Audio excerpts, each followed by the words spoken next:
আপনারা জানেন গতকাল গণভবনে অনুষ্ঠিত 14 দলের সভায় জামাত শিবিরের রাজনীতি নিষিদ্ধ করার বিষয়ে সর্বসম্মত সিদ্ধান্ত, যা আমরা গত রাতেই গণমাধ্যমকে গণভবন গেট থেকে অবহিত করেছি। জামাত শিবিরের রাজনীতি নিষিদ্ধ করা দীর্ঘদিন থেকে বিভিন্ন রাজনৈতিক দল, সামাজিক সংগঠন, মুক্তিযোদ্ধা, নাগরিক সমাজ দাবি করে আসছে। শহীদ জন্নী জাহানারা ইমামের নেতৃত্বে ৭১ ঘাতক দালাল নির্মূল কমিটি, সে সময়ে গঠিত গণ আদালত, পরবর্তীতে গণজাগরণ মঞ্চের দাবিও ছিল জামাত শিবির নিষিদ্ধ করা। এছাড়া দেশের সর্বোচ্চ আদালতের এক রায় জামাতের নিবন্ধন বাতিলে হাইকোর্টের রায় বহাল রাখা। আপনারা জানেন বাংলাদেশের গণপ্রতিনিধিত্ব আইন অনুযায়ী রাজনৈতিক দল হিসেবে নির্বাচন কমিশনের নিবন্ধন না থাকলে কোন রাজনৈতিক দল নির্বাচনে অংশ নিতে পারবে না। পৃথিবীর বিভিন্ন দেশে এমন নজির আছে, দ্বিতীয় বিশ্বযুদ্ধের পর হিটলারের নাৎসি পার্টি রাজনীতি করতে পারে না জার্মানিতে। আন্তর্জাতিক অপরাধ ট্রাইব্যুনাল কর্তৃক জামাতে ইসলামীকে দল হিসেবে যুদ্ধাপরাধের সাথে সংশ্লিষ্ট বলে উল্লেখ আছে। মূলত জামাত ধর্মের মুখোশ পরা সাম্প্রদায়িক অপশক্তি, নানান সময় তাদের দ্বারা প্রকাশ্য গোপনে নানা অপতৎপরতা, নাশকতা, ষড়যন্ত্র, রাষ্ট্রবিরোধী কর্মকাণ্ডে সম্পৃক্ততার প্রমাণ পাওয়া গেছে এবং দেশের জনগণও সেটা অবহিত। গতকাল মাননীয় প্রধানমন্ত্রীর সভাপতিত্বে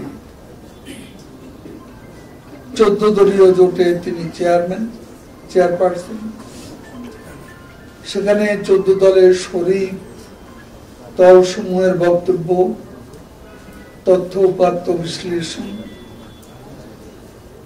দলটির অতীত ও বর্তমান কর্মকাণ্ড, বিভিন্ন সময় দেয়া আদালতের রায় ইত্যাদি বিবেচনা জামাত শিবিরের রাজনীতি নিষিদ্ধে 14 দল সর্বসম্মতভাবে সিদ্ধান্ত করেছে। এখন এই সিদ্ধান্ত বাস্তবায়ন করবে সরকার, আর বাস্তবায়নের প্রক্রিয়া কি হবে তার আইনগত দিকে দেখে শুনে সরকার শিগগিরই পরবর্তী পদক্ষেপ নেবে। কারণ আমরা আইনগত দিকটি ভালোভাবে দেখে নিতে চাই, যাতে কোনো ফাঁক ফোকর দিয়ে স্বাধীন বাংলাদেশে এই অপশক্তি আর কোনো সুযোগ না পায়। আমরা এই প্রসঙ্গে দলীয়ভাবে আমাদের ঢাকা মহানগর সহ সকল মহানগর, সকল জেলা সদর, সকল উপজেলা, থানা, ইউনিয়ন, ওয়ার্ড পর্যন্ত আমাদের নেতা কর্মীদের বিরাজমান পরিস্থিতিতে কারফিউ মেনে চলার আহ্বান জানাবো এবং দলীয়ভাবে পরিস্থিতিতে সতর্ক থাকার জন্য নির্দেশনা দেওয়া হচ্ছে আমাদের সভাপতি বঙ্গবন্ধু কন্যা শেখ হাসিনার নির্দেশে। গুজব, আতঙ্ক সৃষ্টিকারীদের বিরুদ্ধে সতর্ক থাকতে হবে। গুজব সৃষ্টিকারীদের তথ্য আইন প্রয়োগকারী সংস্থাকে জানাতে হবে।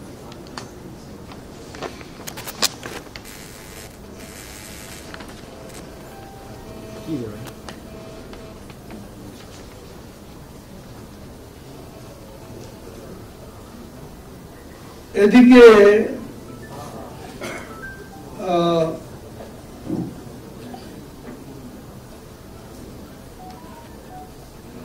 বিএনপি মহাসচিব আজকে বেশ কিছুদিন ধরে বিশেষ করে অসহায় নিরপরাধ শিক্ষার্থীদের আটক করা হচ্ছে, এ ব্যাপারে সরকারের নীতি সমালোচনা করতে গিয়ে নির্লজ্জ মিথ্যাচার করে যাচ্ছে। আইন প্রয়োগকারী সংস্থা ভিডিও ফুটেজ দেখে অপরাধীদের চিহ্নিত করছে। কোন নিরপরাধ ব্যক্তিকে আমাদের জানা মতো আটক করা হচ্ছে না এবং নিরীহ তথা সাধারণ শিক্ষার্থীগণ যাতে হয়রানির শিকার না হয় সে লক্ষ্যে মাননীয় প্রধানমন্ত্রী শেখ হাসিনার নির্দেশনা রয়েছে। আমরাও বলবো আওয়ামী লীগ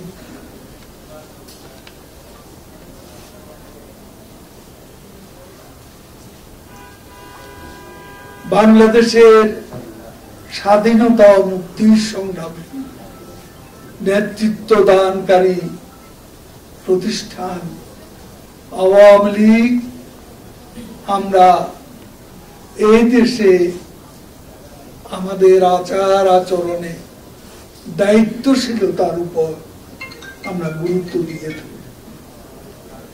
আমরাও বলতে চাই যে কোন আজকে নিরপরাধ ব্যক্তি যেন এই যে গণগ্রেপ্তারের নামে অপরাধী সাব্যস্ত না হয়, গ্রেপ্তার না হয়, সে ব্যাপারে আমাদেরও সিদ্ধান্ত রয়েছে দলে।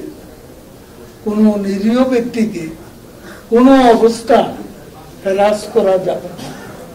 কোন নিরীহ ব্যক্তিকে ওই যে অ্যারেস্টের সংখ্যা বেশি দেখানোর জন্য কেউ যেন অতি উৎসাহিত হয়ে গ্রেপ্তারের সংখ্যা বাড়াতে গিয়ে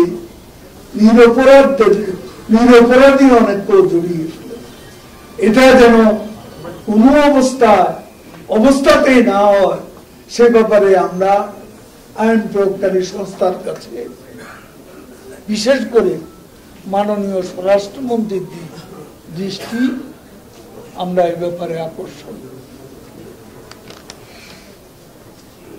মির্জা ফখরুল, তাকে আমি প্রশ্ন করতে চাই, মির্জা ফখরুল সাহেবের কাছে আবার সবাই নিরপরাধ, সবাই অসহায়। তাহলে প্রশ্ন, এই ধ্বংস যজ্ঞ চালালো কারা? কারা অগ্নিসংযোগ করলো, কারা রাষ্ট্রের সম্পদ ভস্মীভূত করল। আজকে বাংলাদেশে যে নারকীয় ধ্বংসযজ্ঞ চালানো হয়েছে, এগুলা কারা করেছে? আজকে কোথায় কোথায় সরকার ও আওয়ামী লীগকে দোষারোপ করা হয়। আমি পরিষ্কার বলতে চাই, এই ঘটনা প্রবাহে আমরা আওয়ামী লীগের লোকেরা, আমাদের কর্মীরা, আমরা আক্রান্ত, আমরা আক্রমণকারী ছিলাম না। এখন অপবাদ দেওয়া হচ্ছে আক্রান্তদের। আমরা তো আক্রান্ত ছিলাম, আমাদের হাতে অস্ত্র ছিল না। আজকে অনেকে বলেন এখানে পার্টির লোকজন কম ছিল, অনুপস্থিত ছিল। আমি বলতে চাই, আমাদের লোকজনকে তো আমরা অস্ত্র দিয়ে তাদেরকে সজ্জিত করে কোথাও অবস্থান নিতে বলিনি। আমরা তো আক্রান্ত হচ্ছি, নিরস্ত্ররা সশস্ত্র ব্যক্তিদের দ্বারা আক্রান্ত। আজকে সেতু ভবনের দিকে তাকা, বিটিভি ভবনের দিকে তাকা, মেট্রো রেলের দিকে তাকা, এলিভেটেড এক্সপ্রেসওয়ের দিকে তাকা, হানি ফ্লাইওভারের দিকে তাকা, 235টি থানা পুলিশ বক্স ভস্মীভূত হয়েছে, সেগুলোর দিকে তাকা। ফকুল সাহেব, এগুলো কি আমরা করেছি? কারায় নারকীয় বড় বড় তার আশ্রয় নিয়েছে, তাদের সাথে আপনি জাতীয় ঐক্য করছেন। স্বাধীনতায় যারা বিশ্বাস করে না, আজকে দেখ নরসিংদী কারাগার থেকে অস্ত্রাগারের গুলি, অস্ত্রাগারে অস্ত্র কারা নিয়ে গেছে? কোন জঙ্গি শক্তি? ফখরুল সাহেব আপনার বন্ধু, আপনাদের দোষর, সেজন্য আজকে ইগনোর করছে।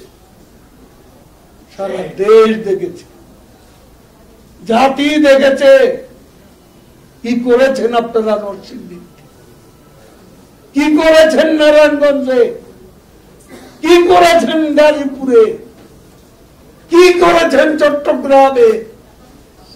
6 তলা ভবন থেকে কিভাবে ফেলে দেওয়া হয়েছে, আমাদের কর্মীদের হত্যা করে ঝুলিয়ে রাখা হয়েছে। এসব কি ফখরুল সাহেব আপনার চোখে পড়েন? মিথ্যা বেসাতি করছে। ছাত্র আন্দোলনে অনুপ্রবেশ করে আন্দোলনকে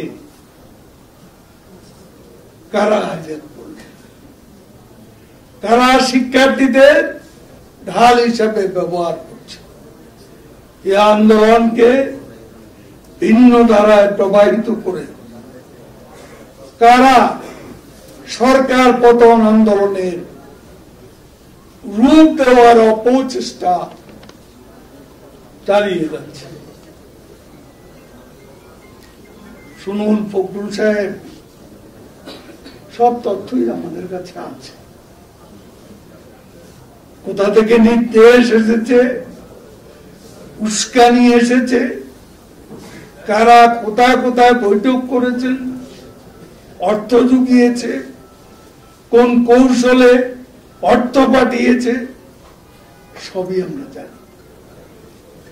সকল ষড়যন্ত্রই এখন জাতির কাছে দিবালোকের মতো স্পষ্ট আজকে মিথ্যার বেশাতি করে আবল তাবল বলে জাতিকে বিভ্রান্ত করার সুযোগ এখন আর নেই।